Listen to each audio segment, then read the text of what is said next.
one thing I said a year from now. And so if you do remember one thing, I hope that that will be what's next. So first, let me say something about time.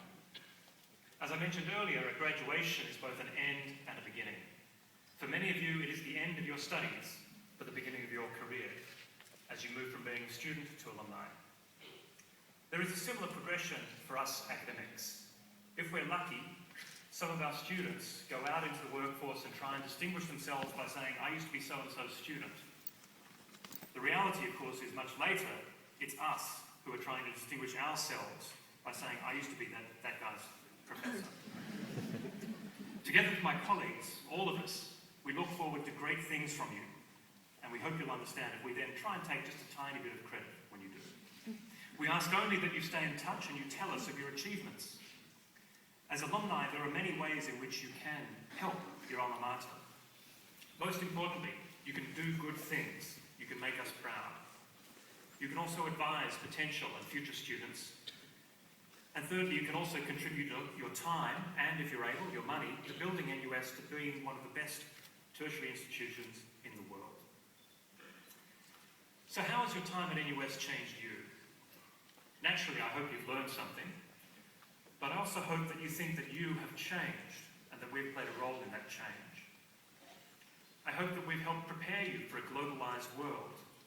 We talk these days of global lawyers. The musicians certainly know that they're entering the global market. And if I can borrow a musical analogy, discussion of law and globalization often refers to harmonization. Some of you will remember this from your classes. But this is sometimes understood as meaning uniformity as the world gets smaller or flatter. But as the music graduates know, that's not harmony, that's monotony. Harmony is when things that are different work together in a pleasant way, when they create something new, perhaps even something beautiful.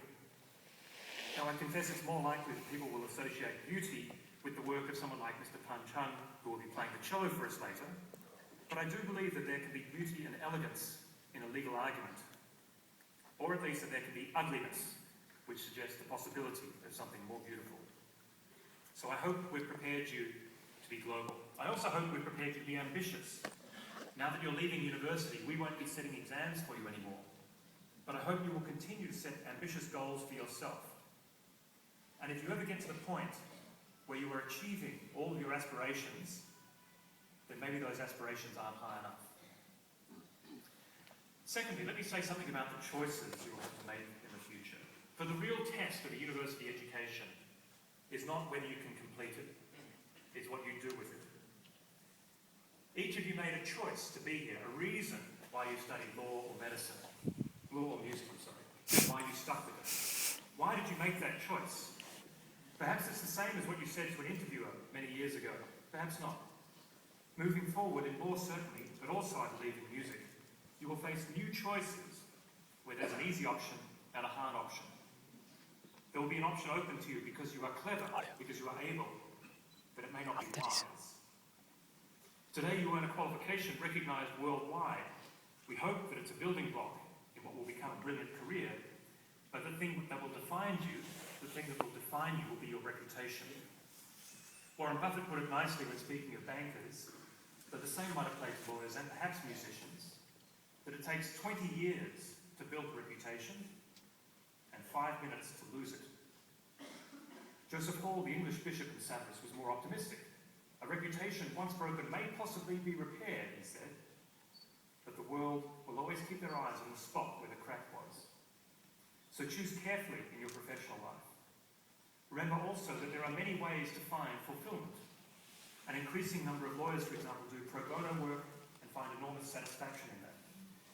As Singapore continues to change politically, there will be increasing demands for access to justice. Lawyers will play an extremely important part of that transformation, and you may have a role to play too. There's been much speculation in the media recently that you and your cohort are not interested in social justice, practicing criminal law or family law, that you're only interested in making money. For some of you, that may well be true, and I'd refer you to the earlier section of my remarks where I talk about giving back to the law school. But for most of you, I know that's simply not the case. Your cohort started the Innocence Project. Your cohort spent hundreds of hours on pro bono work not because it was mandatory, but because you thought it was important.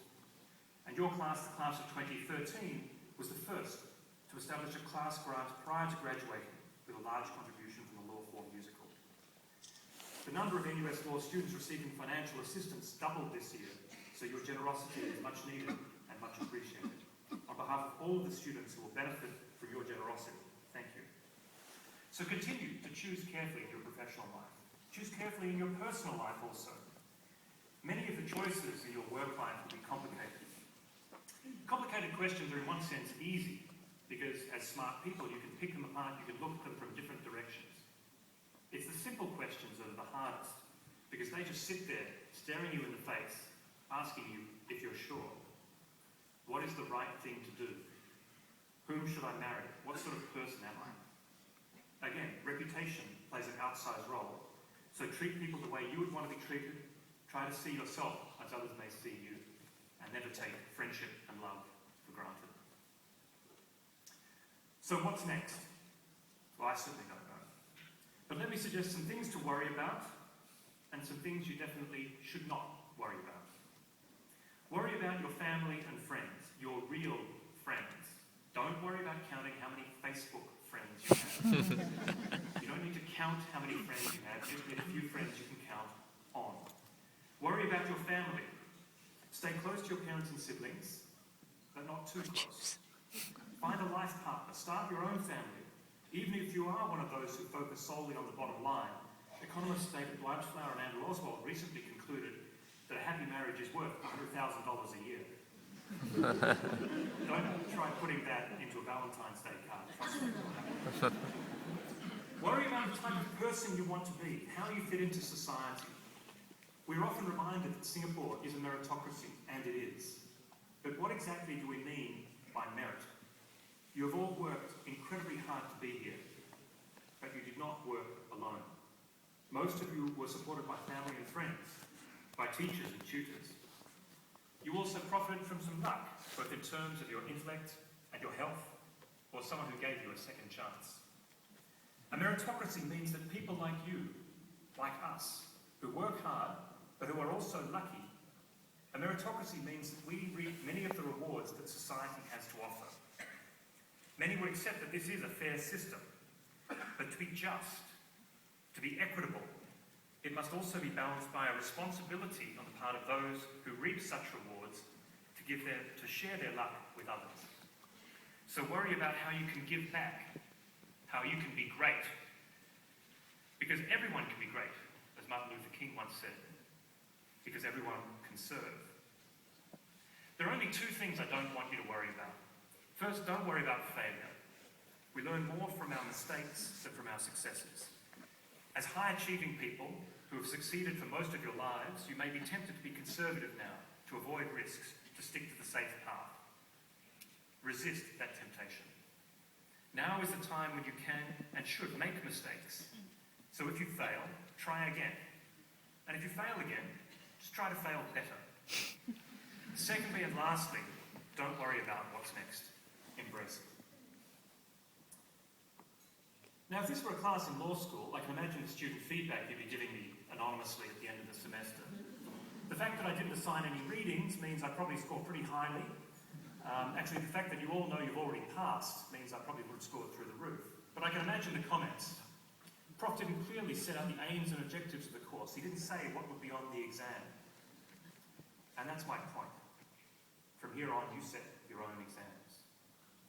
So in closing, let me offer my congratulations to the graduating class of 2013. I wish you peace and harmony. I wish you success and happiness. I wish you joy and fulfillment, whatever comes next. Thank you all very much.